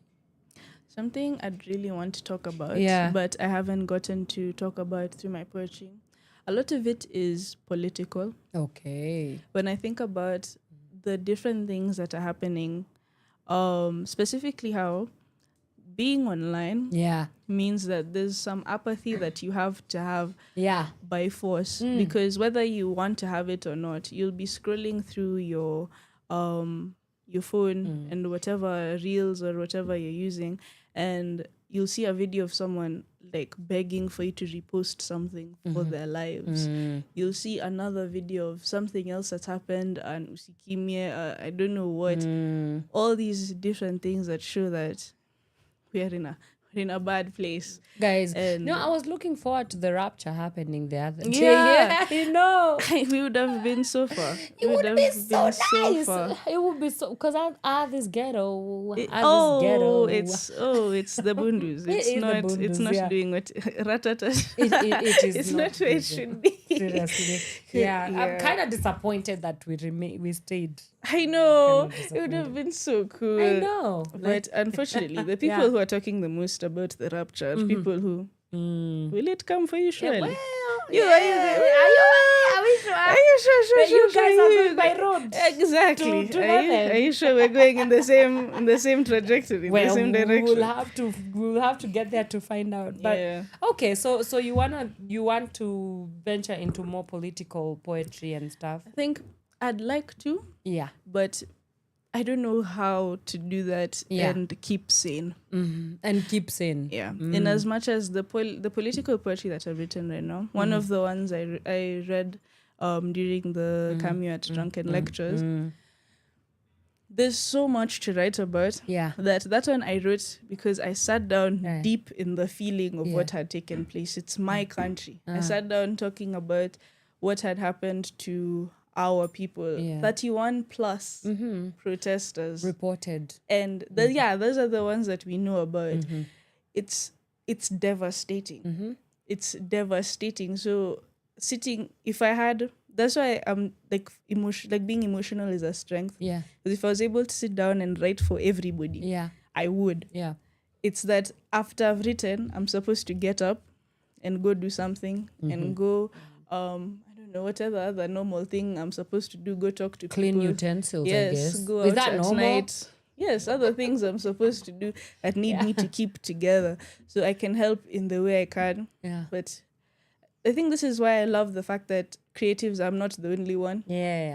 That I'll be able to read a piece someone else has written and feel the effect that I would have wanted to contribute. And I'm able to understand the humanity behind the numbers and able to sit down and dissect that. Yeah, in as much as we're really going through a lot, there's beauty behind it. There's a piece called Stars Go Over the Lonely Ocean by, is it? This name, I keep butchering it like every single time. Yeah. It's either Robinson Jeffers or Thomas Jefferson. I think it's the first one. The first one. So Thomas Jefferson sounds like he that's was a the politician. president. Yeah. Yeah. I think it's the first one. Well, so that poem, it gives the example that the imagery that it creates for us is of this man. It's written before America joined World War before America joined World War II. So they're sat down in the feeling of I'm stressed about things that are not my affair. And as he sits down, he meets like a warthog who is busy trying to tear down a mountain. And he keeps telling him the world is in a bad way. It's in a bad place. And having that in mind, they keep repeating the idea that the stars go over the lonely ocean. And it helps center me when I'm feeling very distraught and confused about my place in what's going on and what I can do to help, as well as what I can do to survive. As I'm having those feelings, remembering that, wait, the stars are still up there, that there's still some sense of normalcy, there's still some sort of continuity. Things will keep going. Yeah. They will just have to keep going. Yeah. That there's something my best friend told me once, that we are chunks of meat floating on a rock in the middle of nowhere. Yeah, pretty much, actually, yes. It helps me simmer down a lot of the stress that I'm feeling, and also put at least the idea of there's going to be continuity, there's going to be somewhere else to go, because we're chunks of meat on a rock in the middle of nowhere. So in as much as there's terrible things going on that are horrible, because those chunks of meat are doing things Horrible they should not things. be doing. Yeah. It's the idea that we can still find joy in small things. We can still find joy in like the sunset or having some very nice food. Yeah. That helps me keep going, even in as much as I can't write about as many things as I'd like to. Yeah. Can you remember the longest piece that you have ever written? How many lines was it, or stanza? The longest piece I've ever written. Yeah. When it comes to poetry pieces, the longest, I used to write much longer pieces when I was beginning. The one I told you about, the one I wrote about alcoholism and family, that one I wrote, it was like pages on pages on end. And one of the reasons why it was really long is, one, the rawness of the emotion. First, I was new to expressing myself, so there's a lot of like extra words I put there that right now, if I was to rewrite it, I might have made it more concise. Okay. But yeah, like I sat down to really, really dive into it. And the whole premise was, it was almost like a warning. The pain of having a family member that people don't talk about that much. That when they enter a gathering, everyone is like they lack rest, and no one has the sort of emotional equipment to go and address the problem. They just kind of leave it because it's family. People don't want to talk about it. They don't want to address it head on. So that insecurity, that shakenness of the home is what I sat down to write about. And as I was writing it, I wrote it as if like it's a friend that my relative had made with alcohol, because that is what it is. It's a buffer to whatever that's going on in this life that is very confusing and very deeply frustrating. And it keeps you in that frustrated sense because you have a false sense of a space to go. Right. Oh, wow. So yeah, that was one of my longest pieces. Got it. Yes. The reason why I had asked that was a follow-up question is, who do you write for? Because there's this whole, and last week I was hosting some women who are artists. We were talking about visibility politics. And what came out of that is, for the longest time, artists feel like their work does not count for anything, or it's not valuable or has impact if it's not viewed or by a certain kind of audience, by a certain class of audience, by a certain, select group of audience.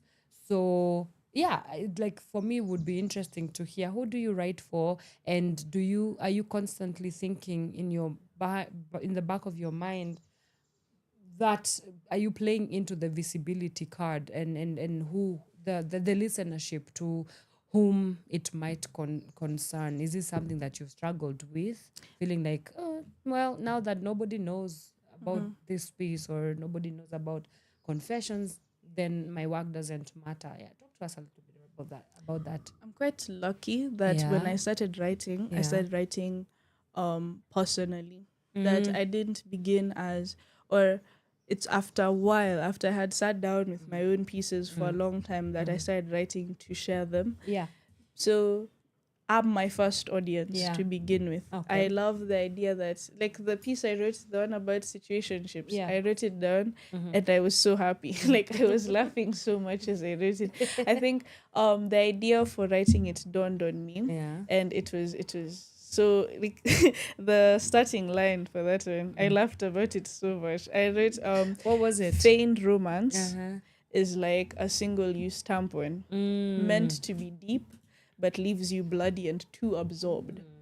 So when that popped in my head, I was like, wow, how beautiful is that? So I like writing to enjoy my work, but in as much as we're not, like, no man is an island, as much as we need to share our pieces, I feel like the visibility politics, it's there. And it's a push and pull within, at least not with my poetry, maybe with my design and other like modeling and photography pursuits, where I might cut something shorter, I might edit something a bit differently than my initial artistic vision, for the sake of ensuring it's easily palatable. Right. Because in as much as we might want to ensure that our work is ours, it's ours. People might not understand it as much if it's just ours. So you have to make it so that it can be everybody's to some degree. Because as soon as you post work outside there, it stops really being yours. Seeing something I love about poetry is you get to see, first you get to convey your own message, but you can see other people tying things to themselves. There's ways that people will read my work and come up with interpretations that are nothing like what I thought it was like. I'm like, oh, well, now here we are. That's okay. a thought. That's interesting. It's an interesting. We love that. Yeah. Like, the idea that it's theirs. There's someone told me that it's inviting someone to see your perspective from their perspective. So in that sense, in the idea that as you're putting down your work, people are going to come up with their own ideas about it. They're going to come up with what they want to do with it. So yes, visibility is a thing that at some point you'll have to tweak something a bit. But I value, specifically for my poetry and a lot of my creative expression, I really value being open and honest in how I express myself and expressing myself fully. So I might, let's say, tweak how I post it. Like, let's say I post a different type of reel about it or something like that. But the core content, to me, should stay sacred, should stay the way it is. Because it frustrates me so much seeing people sell out their work. Because with poetry, you can feel it. You can, a lot of the poems that we know right now that have become really popular, let's say, after someone has passed on, or after I don't know how many years. Think about Andrea Gibson. Did you know Andrea Gibson? Andrea Gibson. Yeah. No. Maybe not. I don't think so. We'll discuss but about yes, the later. ability of things going public after you've gone, and the ones that go public afterwards are usually so deep and emotional. They're very specific. The person's story, like.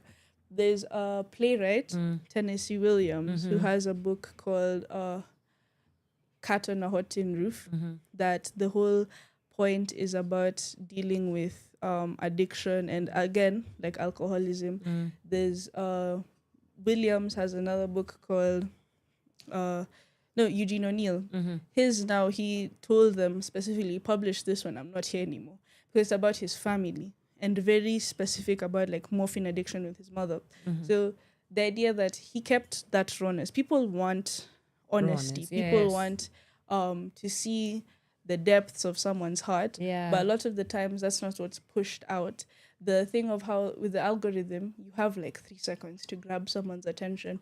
And if you're detailing your personal life, if you're expressing your personal people won't get everything about you in 3 seconds. Exactly. You're going to need more than 3 seconds. It's scary a bit, because it makes me think about how after us and when my work becomes a classic at some point, what are people going to look for. If a lot of people are diluting the content of their work for the sake of it being palatable and for the sake of it being commodified easily, what are people going to hold on to as the things that make them feel seen?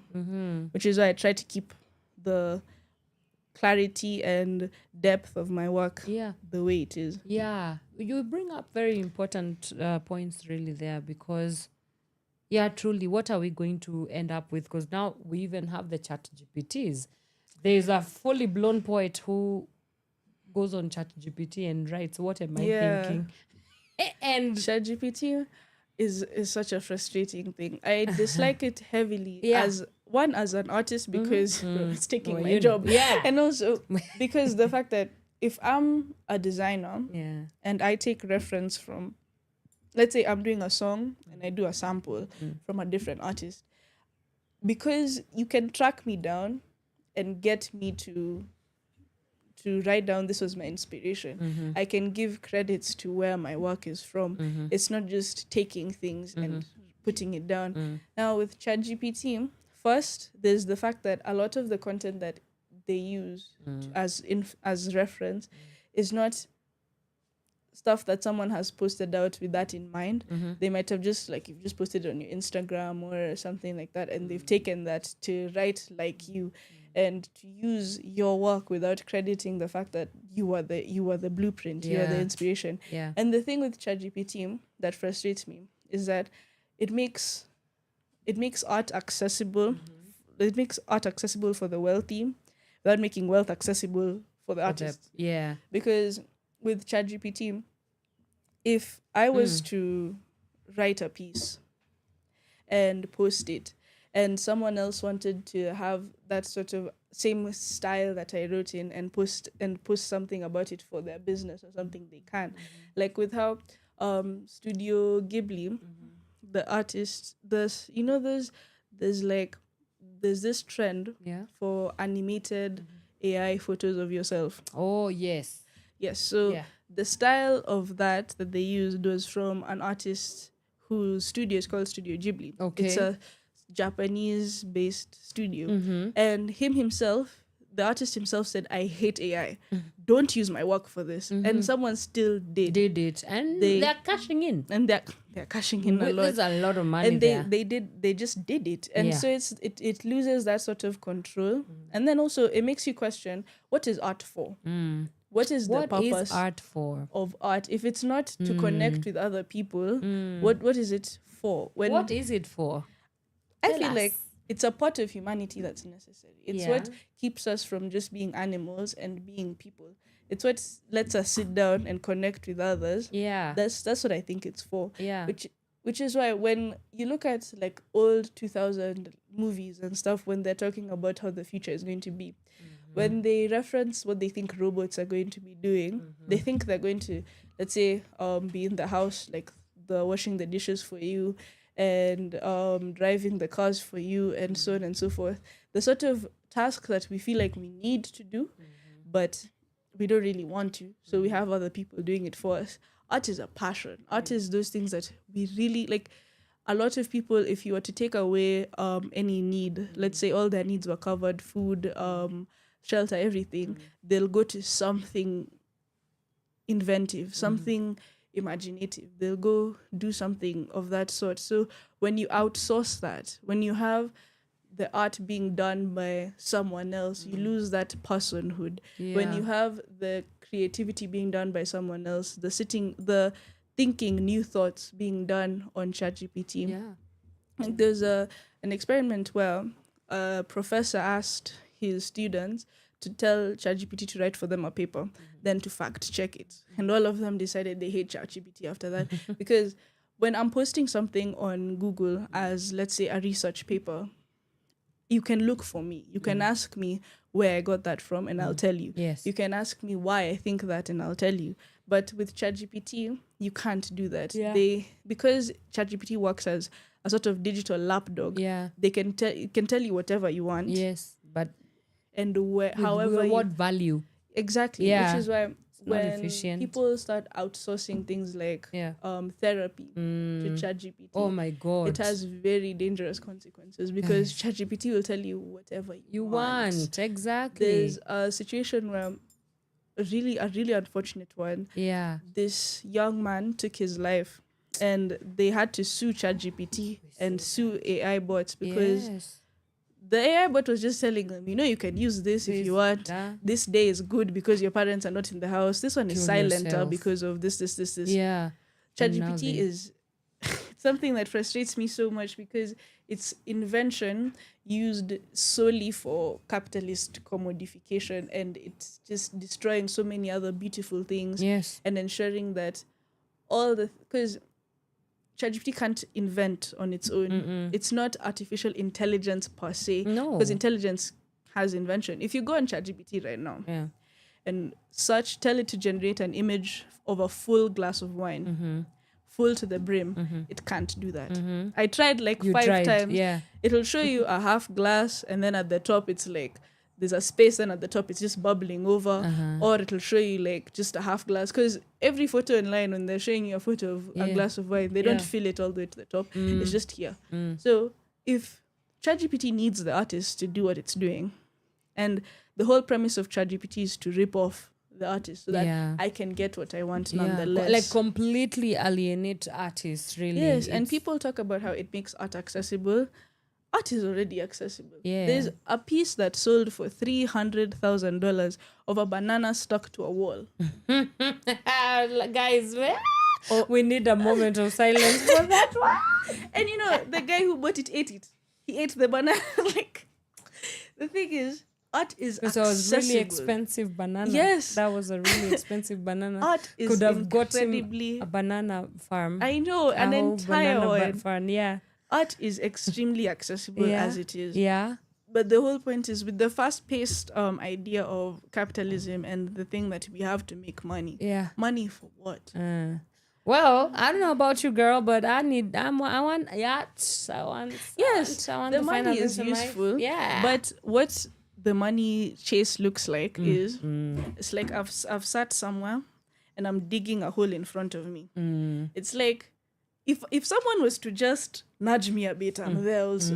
A lot of the times when people are in the pursuit of money in a very unethical way to ensure they have all the money in the world, they make it so that if they were to lose that money, it's terrible for them and so many other people, because it relies on the backs of people who are not getting paid for them to have that money. The view that money and resources are finite, that there's so few, yet we have an entire earth full of them, makes it so that, when I think of why I want money, no one just wants the paper. People want to do things that they enjoy. I want money so I can go outside and see people. I want money so I can travel. People want money to do the other things, the happy things. So when you make the happy things less happy, when you make art less fun, less enjoyable, because the person who's creating is struggling about what they're going to eat tomorrow. What society is this that we're building, surely? That's why you have men in power like the P. Diddy's, because you have too much of it that you don't know what to do. You don't know what to do with it. You've lost your head. Yeah, you've lost your mind, and that's that. I think it's a very ongoing conversation. What capitalism does to pretty much every facet of society. I don't think it's just for the artist. It's literally everywhere. And again, the rapture would have really been an easy cop out. It would have been so beautiful. It would have been so we cool. would be drinking the milk and honey right now. And now people are capitalizing off of it. You see, now capitalism just we have capitalized eternity. We have capitalized everything. Vending the honey and the milk. Oh gosh. I can't say get the money how you get it, but sometimes. Okay, so let's talk a little bit about how much intention you put into the work that you do. And I've heard a lot of artists saying that sometimes words just come to them by accident, or they might start writing with something and then they kind of just get surprised that wewe hii imetoka wapi. Yes. So how much does that happen when you're in your process of creating this idea, and I think it's a cool play between intention and happy accidents, right? Because Yes. serendipity is really a way, is the artist's way. It is the artist's way. Serendipity is the I artist's way. feel Yeah. for my work, when it comes to my poetry, very rarely do I set out to write something. A lot of the time, it's very accidental. The intentionality comes after the happy accident. So there's a piece I wrote that was about the smell of rain. And the smell of, I wrote it after I was on the way home, and then I had opened the window to smell outside. And smelling the rain in the outside was like, wow. And the fact that it's really strange, doing that, if someone was in a car with someone and they were just outside of I'd be like, okay, you weirdo. So I wrote it as the idea of stealing glances to nature, making it so that, and that that imagery, that metaphor came to me randomly as I was sat down to write it. I'd started writing and I was like, wait, I can do this instead. There's one I wrote about hope of the impossible, specifically the hope of something that should be ending, but you're still hopeful. Let's say like a the relationship. Yes, but we stay hopeful. Or a relationship where the I can change him mentality. That's the thing for you're hoping for something that is not going to happen. Or even after grief, the idea that this is a joke. I can change him. Yes. Kenyans and their president. We can't change him. We have to. We have to change the president, not change him. Change the person. Yeah. So, the idea that hope is something that hope of the impossible refuses to die. I wrote it as a metaphor of a chicken after you've cut its head off and it starts running.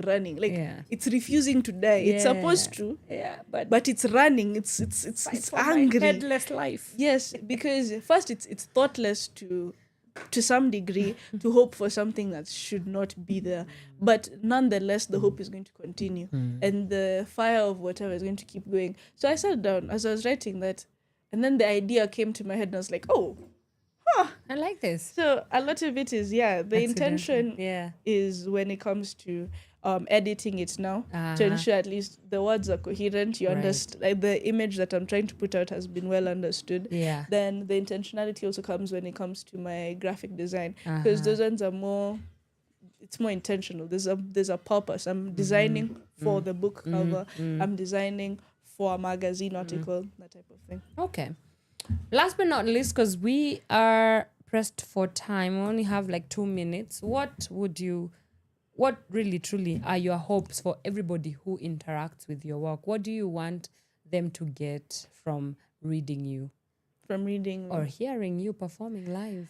I want them to be thrust into my form of expression, to feel thrown into a new space and to see themselves in where they are, to be able to first meet themselves with themselves, to have my work be a mirror to how they're feeling, but to also access a different part of their own humanity, to be able to sit down and realize, wait, I didn't think of it this way. I've never seen it like that. And I love that you've put into words something that stayed in the back of my head. I want to be someone who helps make that subconscious conscious in the most raw way I can. That's my hope. Okay. Muthoni, the Muse. Where did you get the name the Muse? What how did you stumble upon that being your name? It rhymes with Muthoni. Oh, Muthoni, the moo. The moo. Yes. The moo. And also I feel like I like the idea of being an inspiration. Right. Of getting to inspirate. I mean, guy, let's do it. The English we've spoken. We speak English. We really have spoken all of the English. So, yes, getting to inspire people's work and also the fact that I inspire my own work all the time. All the time. Yes. No, that's really cool. Last but not least, what do words mean to you? Words are the bridge between people. I was seeing about how one of the things that dawned on me a lot was the fact that I don't know what people are thinking ever. Unless someone tells me, there's no way to know. And I'd realize that because being someone who thinks a lot, I'll assume. I'll assume that I know you feel this way about me. Again, with like the thing of being intimidated by people. For me, the people I'd feel intimidated by, I'd assume they don't like me because of. Yeah. So the ability to speak to someone and realize, no, that's not who they are. Yeah. And the ability to unlock aspects of people's personality that you can't really tell from just looking at them. That's what words mean to me. They are that bridge. They're that way of connecting with someone. I love when there's a word that I've come up, like let's say I was on the internet and there's a word that I started using a lot, and now there's someone who's a friend of mine who uses that word all the time. It shows the showing of that proximity between us, that connection, based on the fact that they're mirroring something about me, being able to be in tune with other people. And to me, that's done by words. Wow.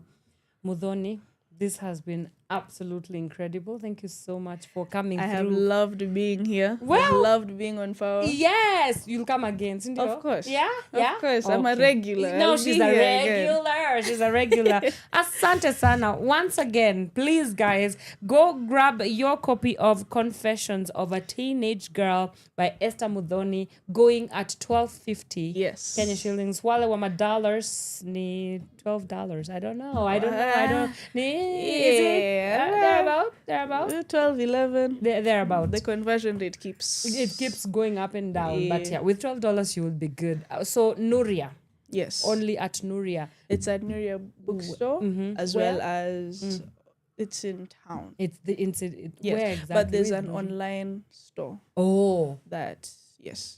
For Nuria as well? Yes. So they can get either or in town and the one that is online? Yes. Okay, please grab your copy of Confessions. Get to read Muthoni to support wasanii bana. Of course. We know what it is. That's what you have to do. Yeah, you know what it is. And then we can support her endeavors of getting a pet leopard. And then... Of course. Yeah, and then that now, would be so perfect for me. Right? A pet leopard and like a bunch of ants. And then a bunch of ants. Exactly. Living where it all began. Exactly. Love to see it. All right. Thank you so much, Muthoni, for taking your time to come and talk to us this morning, and all the best in your poetic endeavors. Thank you so much. Yeah. And thank you so much for having me. Of course. This was fun. We have to come. You have to come again, please. You have to come again. Alrighty, Muthoni the Muse is out, and Wanyoike is out. Thank you so much for taking the time to make your mornings count with us on the Power Morning Drive Show. I will be out in just a moment, but let me tell you what to expect from 11 a.m. Miss Caroline Murote comes in with Shiversations.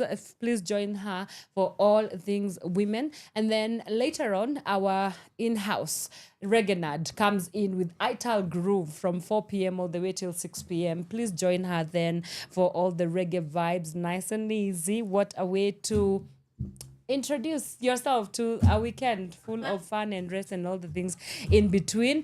Missy na la ziada, I will see you on Monday. This Monday, I am joined by Wafula Mututa. He is an artist and also a programs professional. We are going to be talking about integrity as it pertains to power, leadership, and governance, and what young people can do to ensure that they reclaim back integrity. And as he said, they are trying to make integrity cool again. Have yourself a fantastic weekend, guys. We might make it or not make it if the rapture happens. I do not know, but I hope to see you on Monday. Bye for now. From sunrise to sunset, all day and night. Power Radio.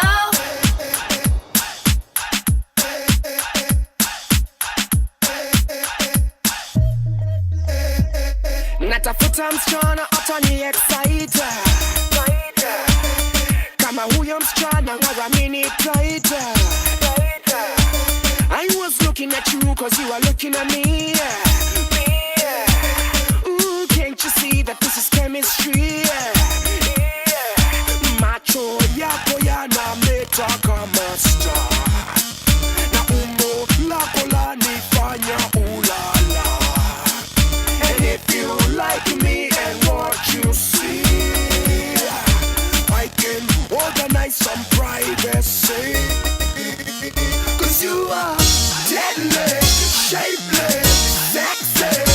especially when you a move around to the sound. You come around eventually. Deadly, shapely, sexy, especially when you a move around to the sound. You come around eventually. Are you feeling as good as I'm feeling tonight? Cause if you're feeling this good, then why you so uptight? I'm like Superman, I hear your kryptonite. I'm like a walking dog that does not bite. You see, nameless got a weakness. What weakness? When I see the Thompson in distress. Inaonekana umenipa mote. Cause I cannot stop this stupidity. Cause you are deadly, shapely, sexy, especially when you a move around to the sound. You come around eventually. Deadly, shapely, sexy, especially when you a move around to the sound. You come around eventually. Deadly, shapely, sexy, especially when you a move around to the sound. You come around eventually. Deadly, shapely, sexy, especially when you a move around to the sound. You come around eventually, eventually, eventually, eventually, eventually, eventually, eventually. Niko na mpango, mpango iko kwako, mpango iko kwako, mpango iko. Niko na mpango, mpango iko kwako, mpango iko kwako, mpango iko kwako, iko kwako, iko kwako, iko kwako.